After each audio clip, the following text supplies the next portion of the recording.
no one will outwork me. No one. I love and I respect you guys. You motherfuckers won't outwork me. Really, the two things I want to say are, you got to be the hardest workers in the room. And don't fuck the opportunity up. Instead of telling you what I think you should be doing, or how you could be better, or I thought, well, let me just speak from the heart, speak from my gut, and really not have anything prepared, but just tell you what's worked for me.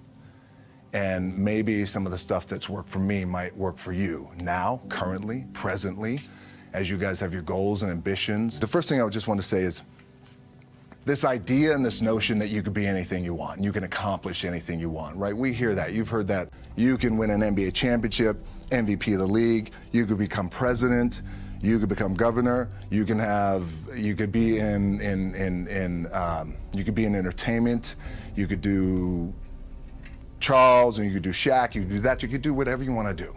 You guys know that. The thing that has worked for me is to remember the hard times. So, and I'm sure you guys all have your processes, and again, I'm gonna tell you what's worked for me. So before a big movie comes out, before, back in the days when I was wrestling with WWE, a WrestleMania match, anything big that would happen, I would always take a moment and I'd just remind myself, all right, I was evicted when I was 14. We were kicked off the island, we couldn't live in Hawaii, had no place to live. A lot of shit happened then when I moved to Nashville. I was arrested multiple times by the time I was 16 years old. Like, I remember that. But before I lace up, before I get on the court, before I play in these big games, before I go to the Staples Center, where history is there, those are historic walls there at the Staples Center. I would remember that, and it allows me then to be present in the moment and understand, holy shit, the stuff I have around me right now, this is the shit that I dreamed of when I was a kid. I am here. I played for University of Miami, played for great teams. Warren Sapp, Ray Lewis, they were my teammates.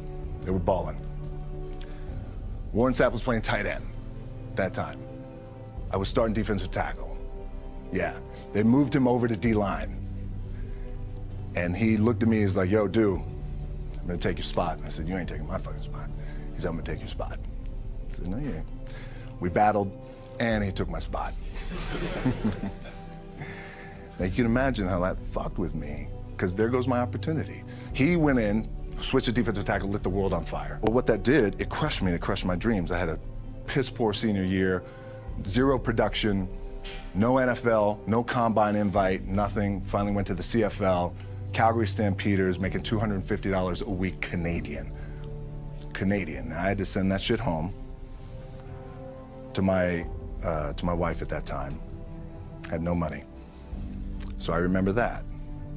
When I got cut from Canada, I had $7 in my pocket. And I always tell that story. So now my production company is $7, advertising agency is $7, everything is $7. So I always remember that.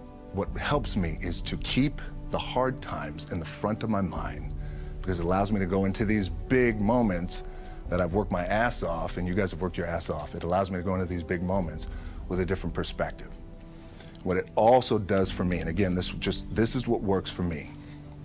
Like, I keep my back, excuse my language, my back is up against this motherfucker. Every day, it's against this fucking wall. Excuse my language, ladies in the room. But it's up against this motherfucker because it's what I believe in. And when my back is against this motherfucker, then there's nowhere to go. But that way. That's it. So I feel like this could be something, an ideology and mindset that could help you, if you look at it that way. The key for me was, where does it start? What's the anchor? What's the anchor? So I could have all these ambitions, and you guys have all these ambitions, which is great. It's important. I'll play this role, you'll play that role. I'll execute this thing, and it'll come out this summer. You guys will execute this thing during the summer, right, when it's time to really put in a lot more work. But the key with me is just always finding what the anchor is. And the fucking anchor is getting up at 4 o'clock in the morning every day, before anybody else.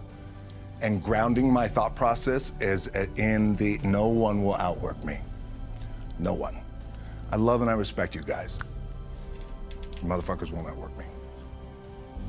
All starts with this. 2 hands, putting it to work. The anchor for me has always been the work in terms of the weight room training.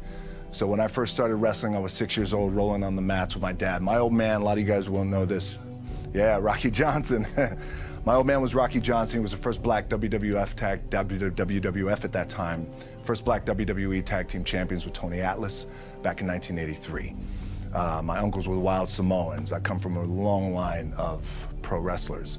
But before the wrestling part happened, I was just in the gym putting in the work at 6 years old, rolling around on the mats. And finally, when I could touch weights at 13, that's what I was doing. But the weight part for me and the gym part has always has to be the anchor. But eventually, and I promise you this, the one thing that will never, ever, ever go away is you get your ass in that weight room and you put in the work.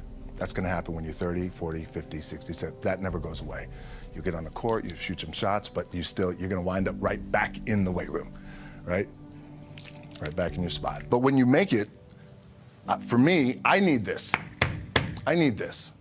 So every day, my back is up against this motherfucker, and this is how I operate. Now, doesn't mean you don't smile, doesn't mean you don't laugh and joke, right?